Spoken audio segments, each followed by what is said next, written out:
오늘 말씀은 출애굽기 2장 1절 말씀이에요. 우리 다 같이 읽어볼게요. 시작. 네 가족 중 한 사람이 가서 네 여자에게 장가들어. 출애굽기 1장 6절에 보면은 요셉 알죠? 우리들 요셉이 애굽 땅에 총리가 되잖아요. 애굽 나라에 총리가 된 후에 요셉과 요셉의 가족들이 다 같이 애굽에 좋은 땅에 가서 아주 잘 먹고 잘 살게 되었어요. 그런데 상세히 출애굽기 1장 6절에 보면 요셉과 그 시대의 사람들이 다 죽었대요. 나이가 들어서 이제 할머니 할아버지 되면 죽지요? 사람은 다 죽잖아. 한 번 태어나서 살다가 죽잖아. 다 죽은 다음에 그리스도의 언약을 후대들에게 렘넌트들에게 전달했었어야 되는데 전달이 되지 않은 거예요. 그래가지고 복음이 점점 없어지게 되었어요. 이렇게 복음 전달되지 않고 언약을 놓치니까 어떻게 되느냐? 애굽 나라의 노예가 되어버려요. 아주 애굽 땅에서 잘 먹고 잘 살던 이스라엘 백성들이 애굽 땅에 노예가 되어버렸어요. 애굽 나라에. 그래서 우리 렘넌트들 항상 기억해야 될 거는 지금도 내가 가진 이 언약을 전달하지 않잖아요? 노예가 됐어요. 이런 육신적인 노예가 아니라 사탄의 영적인 노예가 되는 거예요. 사탄이 진짜 꼭 끌고 가는데 너 이렇게 해, 그냥 그렇게 살아야 돼. 저렇게 해, 그냥 그렇게 살 수밖에 없는 사탄의 노예로 살아갈 수밖에 없어요. 출애굽기 1장 7절에 보니까 언약이 전달되지 않았음에도 이렇게 노예로 살고 있음에도 이스라엘 백성들이 점점점 잘 되는 거야. 어떻게 잘 되냐? 점점 사람들이 많아지고. 근데 이렇게 언약이 없이 잘 되잖아요? 그럼 문제가 와요. 반드시. 애굽의 왕이 이 모습을 보니까 아주 근심이 되는 거예요. 걱정이 되는 거예요. 어떤 걱정이냐? 이스라엘 백성들이 저렇게 많아지다가는, 저렇게 힘이 세지다가는 우리 애굽 나라에 공격하면 어떡하지? 이런 걱정이 생기는 거예요. 그래서 막 더 힘든 노예 일을 시키고 엄청 시켰는데도 불구하고 계속 잘 됐어요. 이스라엘 백성이 점점 더 많아지고 점점 더 힘이 세지고 있었어요. 그래서 지금 이스라엘 백성들이 이 노예로 있으면서 무슨 일을 했는 줄 알아요? 하나님의 자녀인 이스라엘 백성들이 하나님을 섬기는 예배를 드리는 게 아니라 우상 신전을 만드는 우상을 만들잖아요. 근데 그거를 담아놓을 곳이, 하나님을 예배하는 곳은 성전이잖아요. 우상 신을 이렇게 놓는 곳이 신전이에요. 그 신전을 만드는 일에 봉사를 하면서 비참한 삶을 살고 있었거든요. 이것만으로도 비참한데 지금. 근데 애굽 왕이 지금부터 태어나는 이스라엘 백성들의 남자 아기는 모두 나일강에 빠쳐 죽여라! 이런 남자 아기. 남자들은 이제 크면은 이제 이렇게 힘도 세지고 그러니까 공격할까봐, 애굽 나라를 공격할까봐 남자 아기들을 다 나일강에 빠져서 죽이라는 그런 명령까지 내린 거예요. 엄청난 문제가, 이스라엘 백성들에게 문제가 일어난 것이죠. 이렇게 사탄은요, 렘넌트들에게 언약을 전달하는 것을 계속해서 방해해요. 왜 렘넌트를 죽이라고 했겠어요? 언약 전달하는 것을 방해하려고 그랬겠죠. 사탄이 시키는 일이었겠죠. 그래서 영원히 이렇게 언약을 계속 전달하지 못하게 만들어서 영원히 사탄의 노예로 살게 만드는 것이 바로 사탄의 방법이에요. 그래서 이거 우리 렘넌트랑 기억해야 돼요. 혹시 우리 렘넌트들 가운데 나 왜 이렇게 예배될 때 집중이 안 되지? 나 왜 하나님 말씀이 안 들리지? 나 찬양 너무 하고 싶은데 왜 찬양이 안 나오지? 이런 렘넌트들이 있나요? 혹시 그렇다면 우리 채연 아니죠? 물론 여기 있는 렘넌트는 아닐 수도 있는데 혹시 그런 렘넌트가 있다면 바로 사탄이 우리 렘넌트들에게 복음이 들어가는 것을 방해하고 있다. 이거를 알아야 돼요. 바로. 그래서 어떻게 해야 될까? 흑암 꺾는 기도를 해야겠어요. 그렇죠? 그래서 사탄은 지금도 우리 렘넌트들에게 복음이 전달되지 못하도록 만들고 있기 때문에 항상 그 사실을 기억하면서 우리 렘넌트들이 영적 싸움을 해야 돼요. 그런데 이렇게 이스라엘 백성들에게 문제가 오는 중에도 하나님은 이렇게 우리 이스라엘 백성들이 얼마나 절망에 빠졌겠어요. 내가 지금 이렇게 우상신전 만드는 것도 너무 비참하고 슬픈데 우리 아이들까지 이렇게 죽게 되다니 그치요? 얼마나 슬프고 비참하고 안타깝고 절망에 빠져 있어요. 그런데 하나님은 이스라엘 백성들이 절망 가운데 빠져 있는 그곳에서 새로운 역사를 일으키셨어요. 바로 어떤 문제를 일으키셨나요? 역사를 일으키셨는지 한번 보자. 우리는 절대 나에게 있는 문제를 때문에 속으면 안 돼요. 그 속에서 하나님이 하시는 일을 봐야 돼요. 출애굽기 2장 1절 오늘 읽은 말씀에 보니까 레위 남자가 레위 여자에게 장가들었다고 나와 있어요. 레위 남자와 레위 여자는 하나님을 아는 하나님의 백성을 말하거든요. 내 안에 하나님의 파수망대를 세운, 사탄의 망대를 무너뜨리고 하나님의 망대를 세운 내 안에 하나님의 망대가 굳건히 서 있는 한 사람을 하나님은 사용하세요. 그리고 그 한 사람에게 하나님은 모든 관심이 다 있으세요. 그 한 사람이 바로 이 레위 여자 요게벳이에요. 이 요게벳이라는 여자, 레위 여자가 복음을 아는 레위 남자와 결혼을 해서 가정을 이루게 돼요. 그리고 거기서 아이를 낳았어요.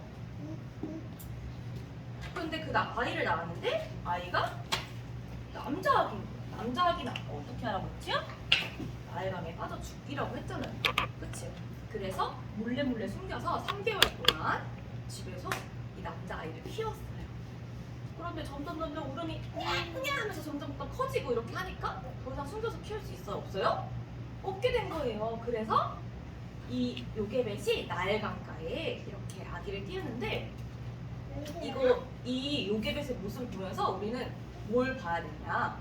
바로 요게벳이 하나님을 100% 믿었다는 거예요. 100%는 뭐야? 전부 내 마음의 모든 것을 다 하나님께 드린 거죠. 하나님을 믿지 않았다면 아기를 나일강가에 띄울 수 있었을까? 죽을 수도 있는데, 그치요? 차라리 내가 데리고 있는 게 낫지. 그렇게 생각할 수 있잖아요, 그치요?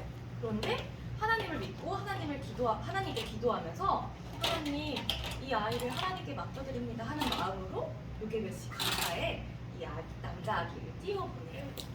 하나님이 지켜주실 것을 믿고. 이게 바로 하나님의 계획이었어요.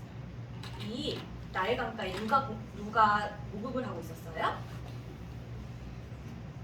애국 공주가 목욕을 하고 있었어요. 그래서 애국 공주에게 이 아이가 발견되어가지고 왕궁에서 불러지게 돼요. 그러면서 이 요게벳이 이 왕궁에 유모로 들어가게 돼요. 유모는 아기를 대신 키워주는 사람을 유모라고 하거든요. 돌봐주는 사람. 그래서 유모로 들어가서 돈을 받으면서 옛날에 삭슬 받았다고 하거든요. 그게 돈이에요. 돈을 받으면서 아기를 키우게 되죠. 왜 이렇게까지 했을까, 요게벳이? 이 어린 아기한테 뭘 전달하려고? 복음을 전달하려고요. 언약을 전달하려고요. 하나님께서 가나안 땅에 메시아를 보내시겠다고 약속하셨잖아요. 그치요? 그 그리스도의 언약, 창세기 3장 15절 여자의 후손이신 그 그리스도의 언약을 전달하려고요. 그래서 매일매일 아기에게 젖을 먹이면서 아가야, 우리는 하나님의 백성이야. 너는 하나님의 자녀야. 하나님이 여자의 후손으로 구원자로 이 땅에 오신다고 약속하셨어. 우리는 그 약속을 믿고 가나안 땅을 가야 해. 이거를 계속 전달한 거예요. 어렸을 때. 그래서 이 어린 아기에게 뭐가 전달되었어요? 그리스도의 언약이 전달되었어요. 이 어린 아기의 이름이 뭘까? 이 어린 아기가 자라서 누가 됐어요? 모세가 되었어요.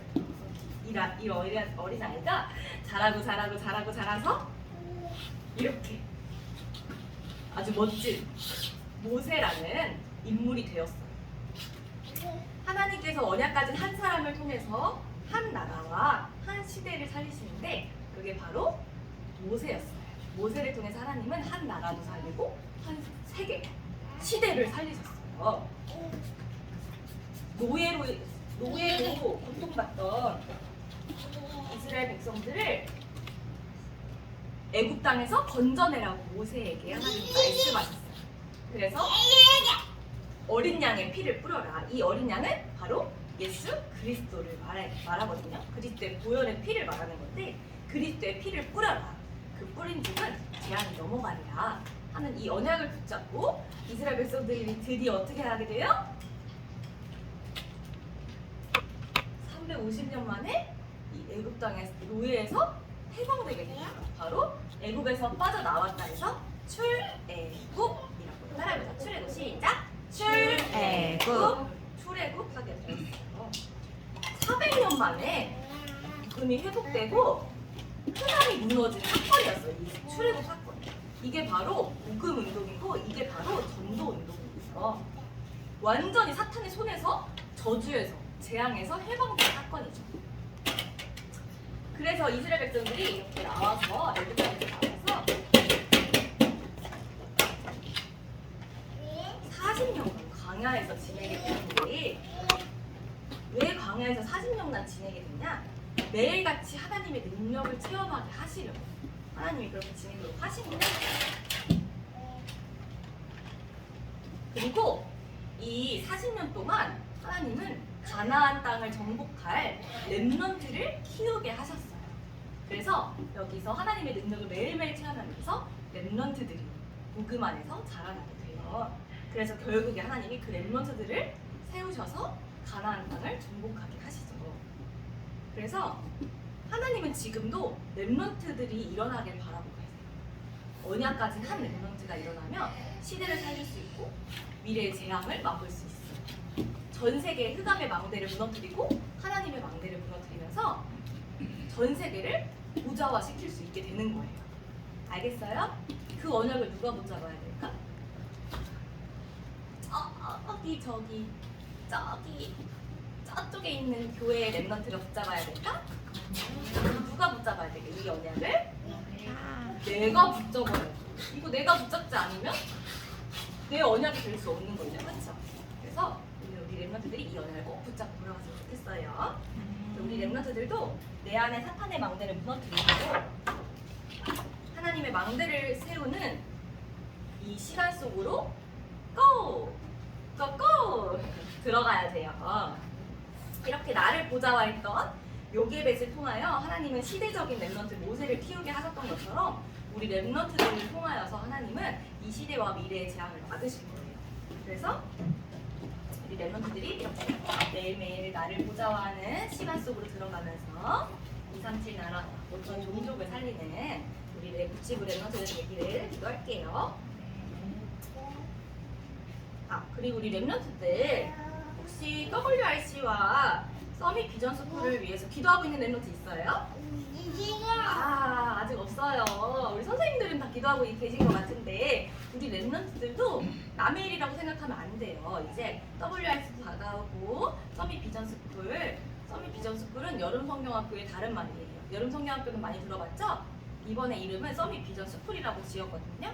강희수 목사님께서. 그래서 항상 기억하고 내 기도 속에 그게 담겨 있어야 돼요. 알겠어요? 그래서 남의 축제가 아니라 우리의 영적 축제로 만드는 시간이 되어야 돼요. 그래서 우리의 영적 축제가 될 수 있도록 기도하고 내가 더욱더 하나님의 말씀을 붙잡고 하나님의 말씀 속으로 깊이 들어가는 시간이 될 수 있도록 기도하는 렘넌트들 되세요. 뭘로 기도하라고요? WRC와 서밋 비전 스쿨을 놓고 기도하세요. 기도하면서 기도로 우리는 준비를 해야 돼 항상. 알겠지요? 이제 얼마 남지 않았거든요. 2주일 앞으로 다가왔어요. 2주일 맞죠? 2주일 앞으로 다가왔으니까 항상 기도 속에 넣고 이렇게 하나님의 시간 속으로 들어가는 렘넌트들 되세요. 기도하고 마치겠습니다. 하나님 감사합니다. 내 안에 하나님의 만대를 세우는 요게벳과 같이 하나님의 새로운 역사를 체험하는 렘넌트가 되기를 원합니다. 내게 주신 그리스도의 언약을 전달하며 시대의 재앙을 막는 모세와 같은 렘넌트가 되게 해주세요. 예수 그리스도 이름으로 기도드렸습니다. 기도합니다. 아멘.